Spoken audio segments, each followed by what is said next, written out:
Welcome back to Well, That's Interesting, the What in the Hell is Going On Down There edition.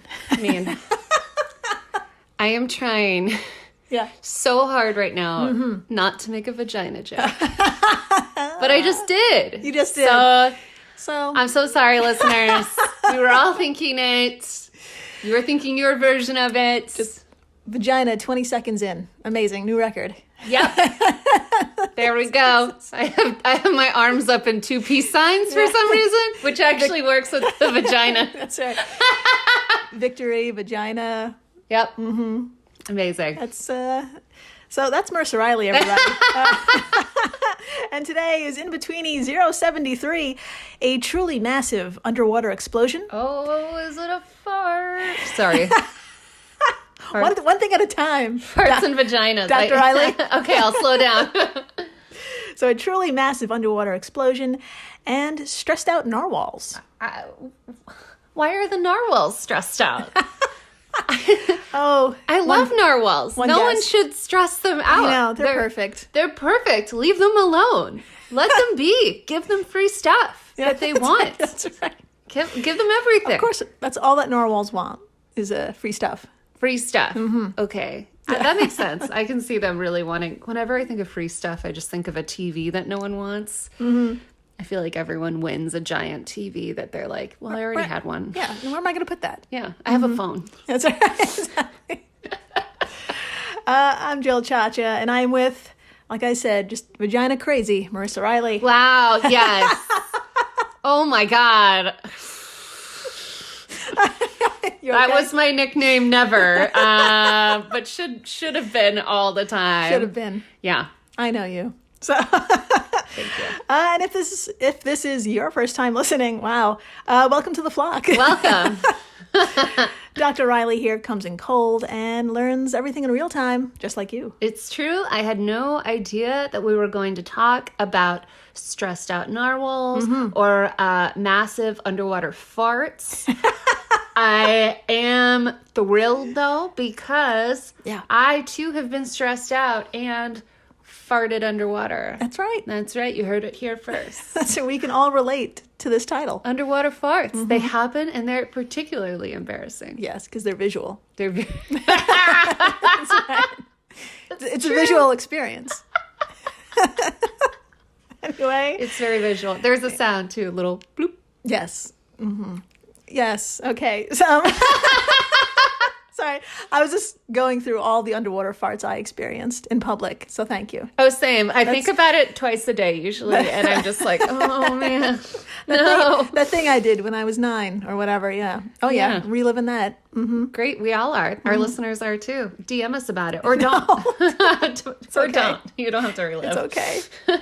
Unless you really want to. We should add a trigger warning to the beginning of this episode. Like, trigger warning, we're talking about embarrassing farts. In public pools. Yeah. Yeah. Don't. Or tubs. Or tubs. Anyways, we should talk about science. Yeah, we probably. should. We should probably begin. My friends, the year 2022 began in proper fashion by continuing the long line of bonkers events that makes it feel like there's a cat sitting on the universe's simulation keyboard. I couldn't have thought of a better way to explain it. I think that's what's going on. That's perfect, yeah. So I'm not going to bury the lead here and just say it. An underwater volcano erupted back on January 15th with such force. I am going to think about a fart the entire time you're talking about this volcano. Just a heads up. That might lighten the mood because this is going to get pretty fucking serious. Oh, no. Yeah. I'll try to bring it up. I'll make a through line with the farts. Okay. So, this volcano erupted back on January 15th with such force. 1, it's believed to be the largest volcanic eruption in 30 years. 2, it created a mushroom cloud that reached upwards of 25 miles into the sky and had a diameter so large it was recorded by multiple satellites in space. Oh, my God. Yeah, put a pin in that. And 3, it rained down so much ash and debris on the nearby nation of Tonga, the accumulation actually expanded one of its islands by 45%. I'm having a really hard time making this funny because it's just terrible. This is terrible. But just, I mean, if you want to, you don't have to. Just imagine everything Jill said was a fart. Like, can you imagine how embarrassing that is? Not to make this about Marvel, but imagine like a celestial was just like, I'm sorry, we watched The Eternals. So like imagine some sort of demigod, Thor, the Hulk, just like farted. And this is what happened. Can you imagine how embarrassing would that be? Yeah, that's embarrassing. It's also embarrassing to admit that we saw The Eternals. I'm really sorry. Yeah, Eternals. No the. We did. But that's a tragic story for another time. That's actually sadder than what we're talking about today. But yeah, let's get back to this sad volcano. Okay. So, where is this volcano and what other unimaginable things happened that day? Great questions. Everyone, imagine Australia. You got it. Okay, now point to the middle. Oh, okay. Yeah. And now move your finger 2,500 miles southeast, and boom, you're in New Zealand. Nice. Hey. Now move your finger another 1,100 miles northeast. Oh, okay. Yeah. Into the seemingly endless Pacific Ocean, and voila, we're among the 170 islands that make up the Polynesian kingdom of Tonga. Amazing. I have heard of Polynesian islands, but I've never heard of a whole 170 that make up Tonga. I've never heard of it. There you go. No one told me. This is embarrassing. It's time for Tonga. It's time for Tonga. That's right. Yeah, like Fiji's. I want to say close, but nothing's close to Tonga. It's like it's really in the middle of nowhere. This happened to little Tonga. Yeah. Poor little Tonga. Yeah. So, shall we? We shall. Continue. Okay. So the main island, Tonga Tapu, is home to the nation's capital, Nuku'alofa, which gets its internet via undersea cable. Oh. Now, some of those cables snapped around 6:40 p.m. local time on January 15th, leaving most of the country's population of about 105,000 people cut off from the world, just like that. Oh, yeah. Wow. Undersea cable. Yeah. Everyone just cut off. Everyone was just cut off, just like at 6:40. No one could Google anything. Well, some people, however, were still able to call for help. Okay. Or post videos to social media explaining what the hell just broke loose. Okay. Dr. Marissa, if you would, please read to us an excerpt from an article on the awesome Kiwi website stuff.co.nz about one Tonga resident's experience. Nothing would make me happier. All right, quote, Mir Tafa said she was inside her house with her family getting ready for dinner when they heard and felt the eruption shortly after 7 p.m. on Saturday. It was massive. The ground shook. Our house was shaking. It came in waves. My younger brother thought bombs were exploding nearby, Tafa said. My first instinct was to take cover under the table. I grabbed my little sister and screamed at my parents and others in the house to do the same. The next thing we knew, water had filled our home. Mm-hmm. We just knew straight away it was a tsunami. Just water gushing into our home. And quote, oh my God, this is something that just so horrifies me about certain parts of the world, especially areas close to an ocean or something like that, is that this could happen. Oh, yeah. Your entire life could be flooded. Yeah. And I just imagine stuff like water coming through windows and like glass everywhere and you just feel so helpless. There's nothing you can do. There's nothing you can do. Yeah. Even getting under the table. Yeah. I mean, go for it. Yeah. But I know. It breaks my heart. Yeah. I'll try to bring up the fart again later. Okay, please do. Okay. So, my friends, those series of explosions were eruptions from an underwater volcano 40 miles away. No. The sonic booms created were heard as far as New Zealand and Alaska. Shut up. Yeah. Oh my God. I know. And of course, the tsunami that followed ripped across the Pacific, hitting the tiny Tonga Islands first, including Tonga Tapu, within 15 minutes. Jesus. A series of waves, 4 feet deep, smothered coastlines and made their way inland, prompting Elisa Tora on Facebook to report. Tora was or is a former Fijian journalist living in Tonga. They posted on Facebook at this point that people were making their way to higher ground, specifically to an area called Pili. Pili. Okay. I think that's how you pronounce it. That sounds right. Yeah. So, but of course, with the rush of people and cars, it caused an instant traffic jam, making a scary situation hella worse. And here's what I mean. A video acquired by local news station One News Now showed the desperate situation. And Dr. Marissa, I just have to show you what people were facing on the small, mostly flat island. And if you would you like to tell us what you see in this video? Absolutely. But before we go forward, I just want to say I'm thinking of, I'm just like putting myself in their shoes, and I'm like, what is scarier? It just happening to you, it happening to your house, everything is over in a second, or knowing about it and running away and knowing that you probably won't outrun something like this. Yeah. Both of those outcomes are just so terrifying to me, and that neither sounds good. No, they're just really different, sucks. but equally fucked. Yeah. I have no fart jokes. No, I do have a video though. Okay. And let me pull it up for you. If you could just describe to us what you see. It's very short because, honestly, people didn't have much time to record. Yeah. So let us know what you see here. Cheers to this person who did, Tora. Yeah. Okay. Oh, no. Oh, this is terrible. Pause. Okay, so imagine you're driving down the street and this is almost like a rear view mirror perspective. Right. Like someone's in the back of a car filming everything happening outside the back window. But actually, this is I think this might be a desk cam. Oh my God. Yeah, I know. So it really is kind of like a rear view. Yeah. So I think this is like somebody in the passenger seat and they were driving forward. Yeah. But then tell us what happened. So basically they're driving. Imagine if you saw all of you're driving as fast as you can down the road. You look back and you see a bunch of cars, and right behind all those cars is a wave. Yeah. That is crushing down. It's crushing down kind of like it looked like some sort of barrier between the road and whatever else was out there. It's creeping up on the cars behind you. It looks like it's 20 feet away. Yeah. Yeah, exactly right. It's breaking through fences and walls. And why I say this driver was driving forward at one point, because if we keep playing, they go in reverse. No. Check it out. They're going in reverse now. Because the water is like coming towards them. My God, that is messed up.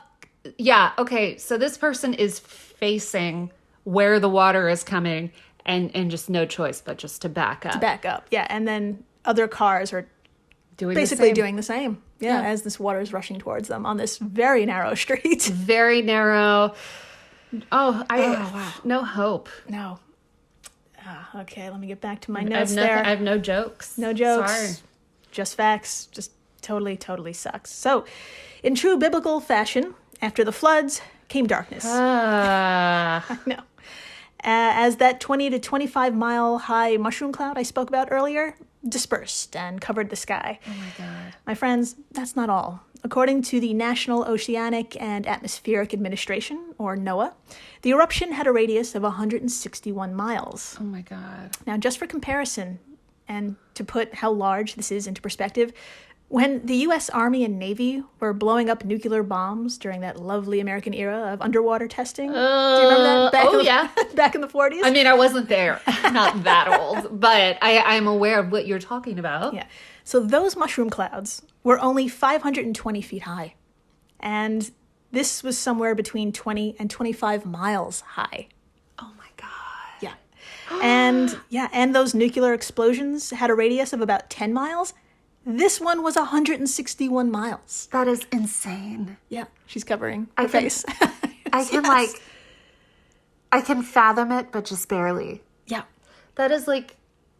Uh-huh. What is 161 miles large? It's bigger than a city. Yeah. Oh, it's bigger than a lot of cities in the States. Bigger than New York. Yeah. That would cover all of New York and then a couple states. Probably. Oh my God.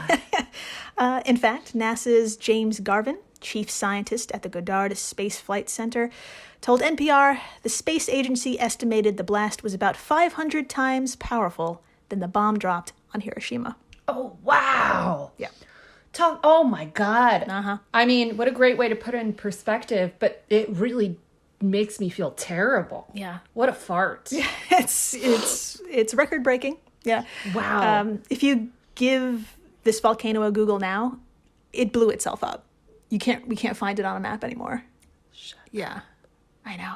Has this ever happened? Is it normal for volcanoes just to like explode themselves? This one did. That'd be like if I farted and didn't have a butt afterward. I'm trying to lighten the mood. It's really scary though. I'm really glad I wasn't there. Do they need stuff? Do they need supplies? We'll get into that. Okay. Yeah, absolutely. So, honestly, now all I can think about is your ass, right? Honestly, to really get a sense of how big this was, we have to leave Earth. Oh my God. Yeah, Dr. Marissa, I'd like to show you some footage of what NOAA's satellite and dozens of other satellites captured on the 15th.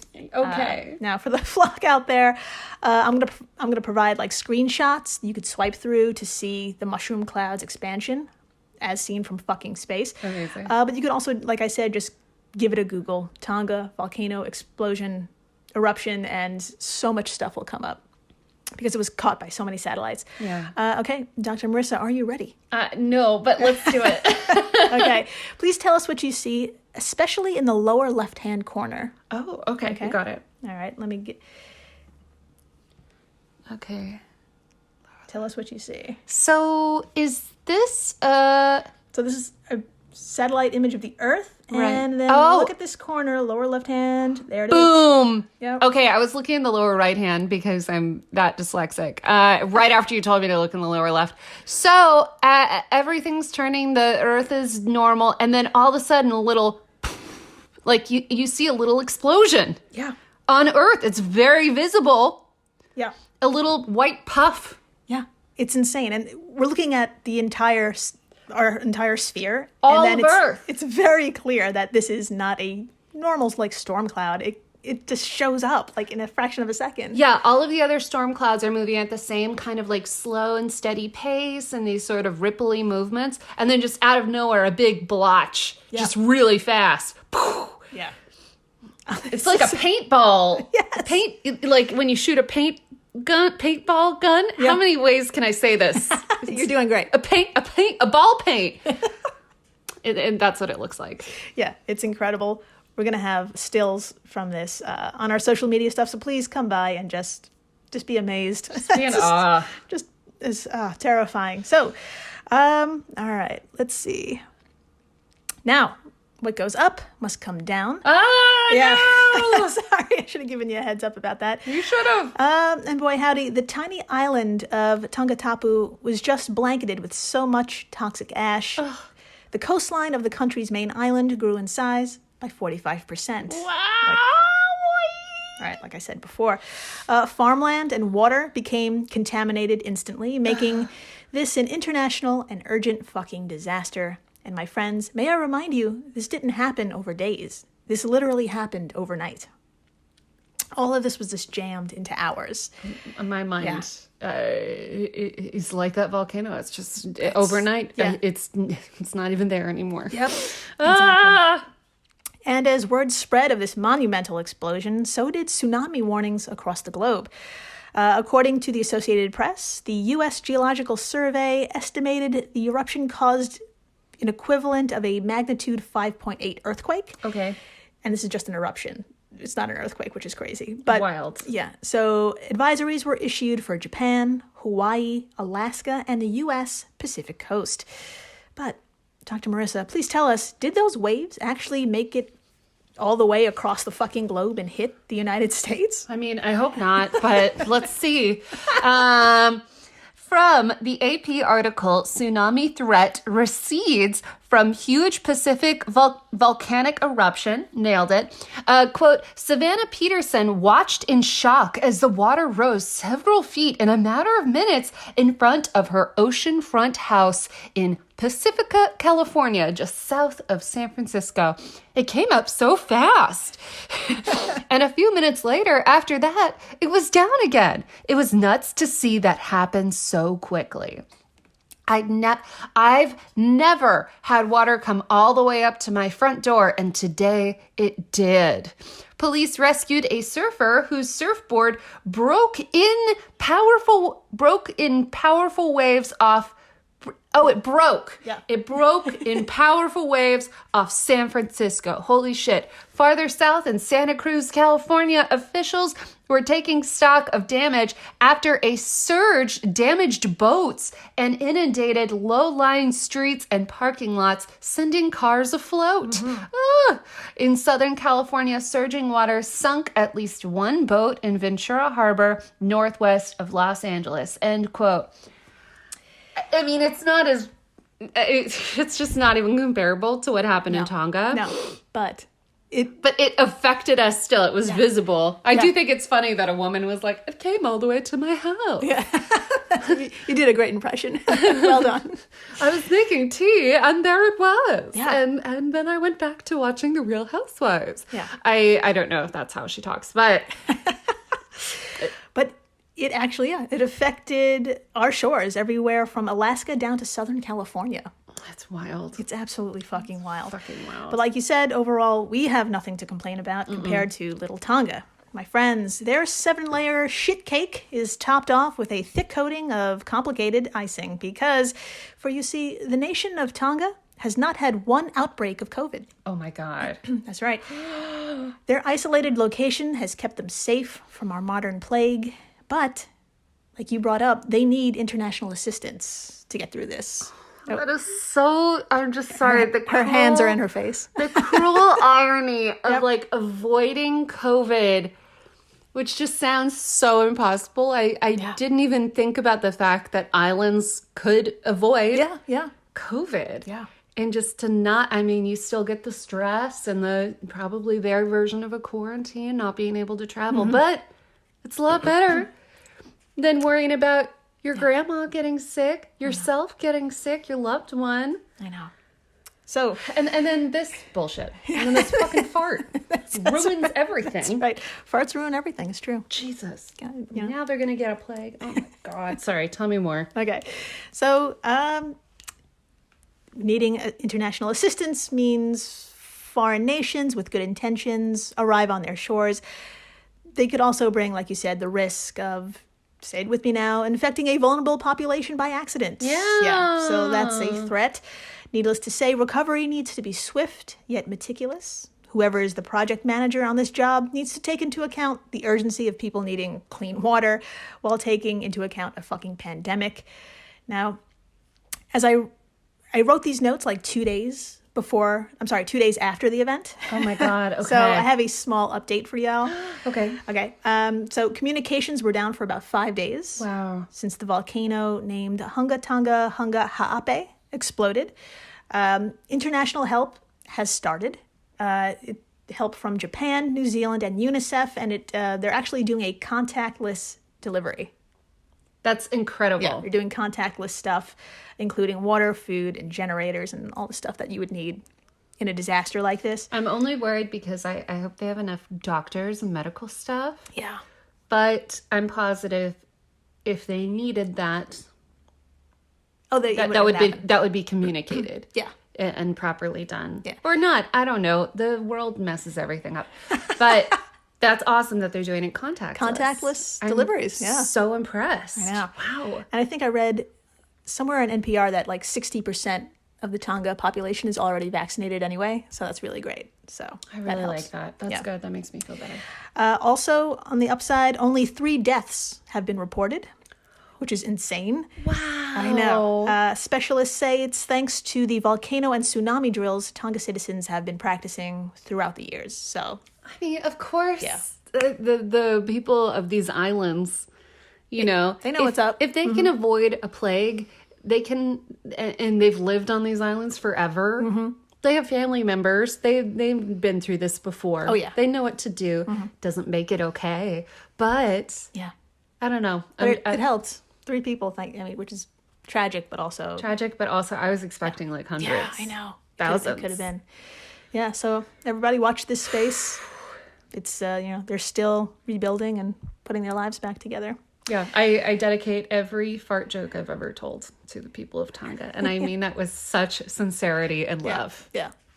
Aw. So, after the break, unicorns of the sea. Oh, yes! That's right. We're going to talk about narwhals and a new discovery about them that's so perplexing, it makes that spiral tusk coming out of their faces seem totally normal. What? Yeah. Stay tuned. Please do.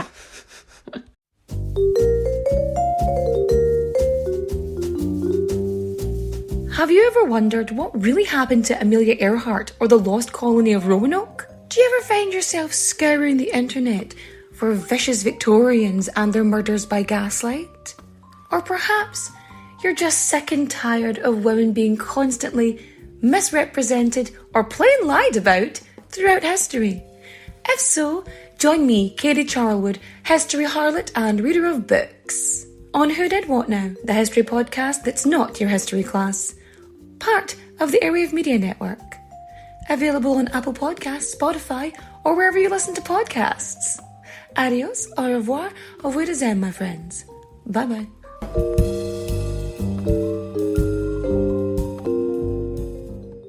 I'll be seeing you.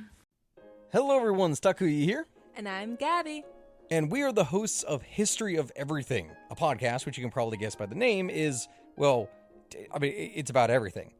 Do you want to know why people thought potatoes were evil and would give you syphilis? Are you curious about all the stories of the terrible and stupid ways that people have kicked the bucket over the years? Do you want to hear tales about all of the different badasses of history and the lives that they had brought to life? Well, if so, then look no further. History of Everything is just the right podcast for you. It's available on Spotify, Pandora, and anywhere else that you get your podcast from. Join us for some fun and just see how weird and wacky history can be. Hey everyone, Jill Chacha here from Well, That's Interesting, and I am absolutely thrilled to tell you about Spotify for podcasters. I use it, I love it, and it all started by downloading the free Spotify for Podcasters app, which has all the tools you need in one place to record and edit your masterpiece of a podcast. Spotify for Podcasters also distributes your show to all major platforms. So when you hit publish, your episodes will stream not only on Spotify, but I'm talking about the Apples, the Googles, Stitcher, Good Pods, the other ones. You get the idea. And you can monetize your podcast with no minimum listenership required.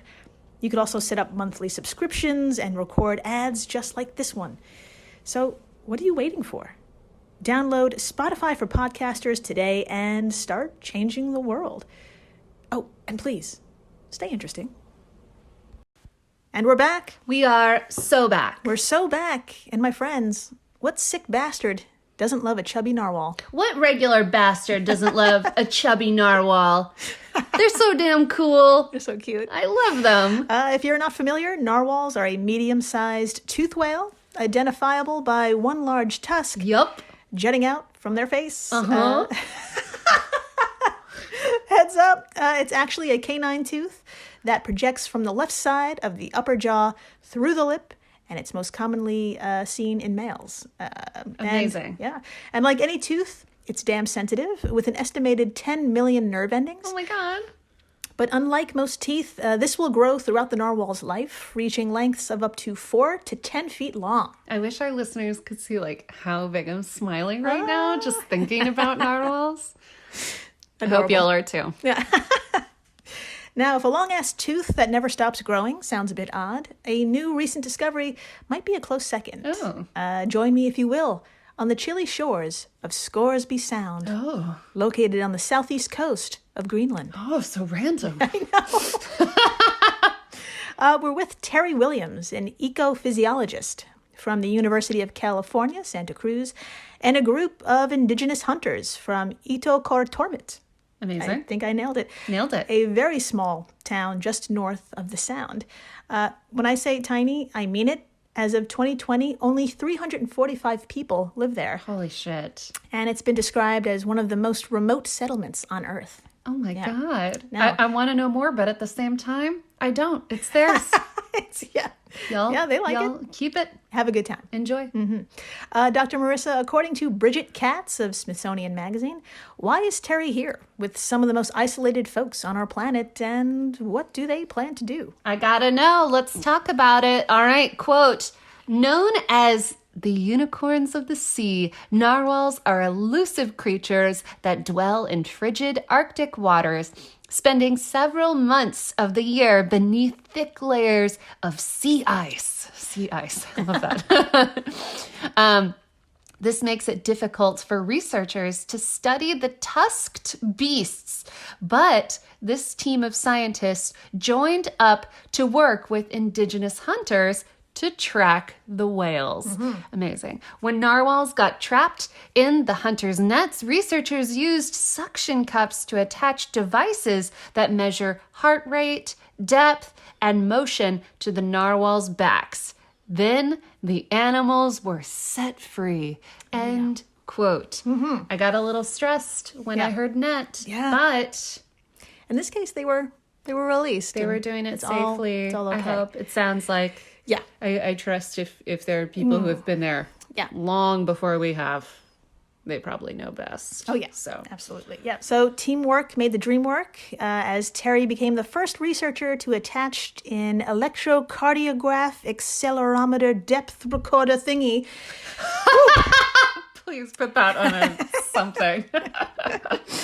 To East Greenland narwhals. Round of applause for Terry. All right. Nailed it, Terry. Fucking killed it.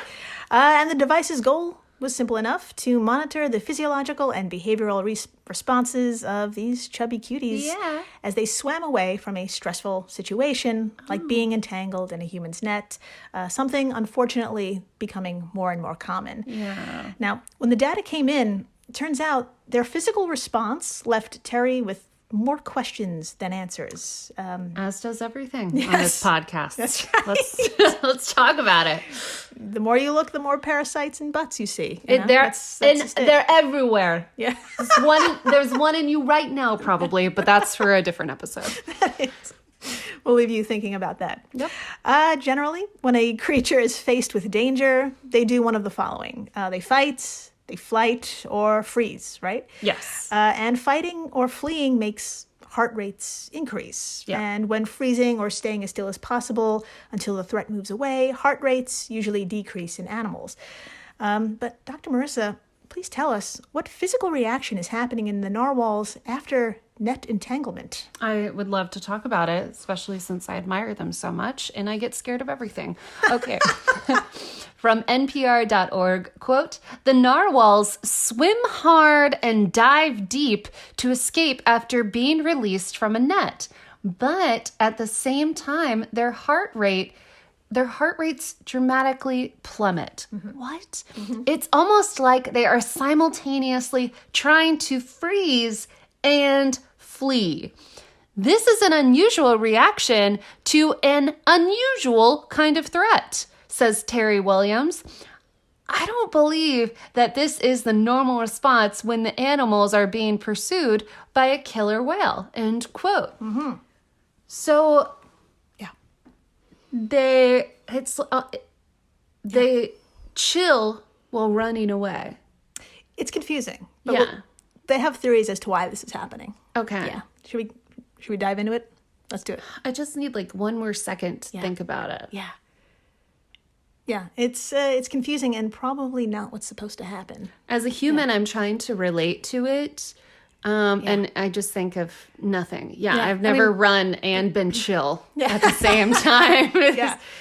Yeah, that's the thing. This is even worse than chill, actually. Specifically, what's happening here after narwhals speed away from the nets, their heart rate slows from 60 beats per minute to just 3 or 4 beats per minute. That's horrifying. That's really, really low. And it went on for like 10 minutes after the net encounter. So seems not good. That seems really bad for their little bodies, especially since they're pumping so hard. That's crazy. Exactly. So why could this be happening, and what does this mean for these whales? Well, simply put, Terry believes these narwhals have been living in extreme isolation, away from humans most of their existence. Yeah.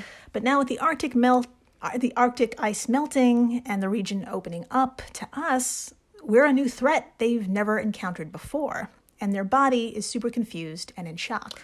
Oh, that's like the theory. Wow. They're having little like weird panic attacks. Exactly. Because they're not used to it. We need to get them little Narwhal Lexapro or something. Right. Or we need to actually do absolutely nothing and get far away from them. Yeah. Yeah. Quote, as Victoria Gill As Victoria Gill reported for the BBC, moving quickly with a low heart rate could deprive the animals' brains of oxygen, which could cause them to become disoriented. Prolonged periods of reduced oxygen supply could even lead to brain damage. From SmithsonianMag.com. Yeah, that really fucking blows. Our unicorn friends may die from fear, essentially. But here's the good news, for real. Okay. Because there is hard data, thanks to Terry and the indigenous folks, protections for narwhals can be strengthened. Yeah. Good. Exactly. Okay. So they could just... So Terry can now scientifically say, leave these fucking narwhals alone. Exactly. So their little bodies, big bodies, they're chunky chunky. bodies. The little chonks. Little chunks. So these chunky, perfect creatures don't Yes. freak out. Exactly. And die. I want them to stay around. Yes. I don't plan on seeing one anytime soon, but I would like to know they're there. Exactly. I'm not going to the party. I just want to be invited. That's right. Like any proper introvert or narwhal. That's right. They just want to be invited. Exactly. Leave us the fuck alone. Yes. So hopefully people will listen to what's needed and I guess watch this space too. Happy 2022. Happy 2022. I love it. The end. The end. Thank you for listening, rating, subscribing, telling your friends about the largest fart in 30 years. The largest, most devastating fart. More devastating than any of yours, and I believe you when you say they were traumatic. There you go. Yeah. And please, stay interesting. Ugh, please do.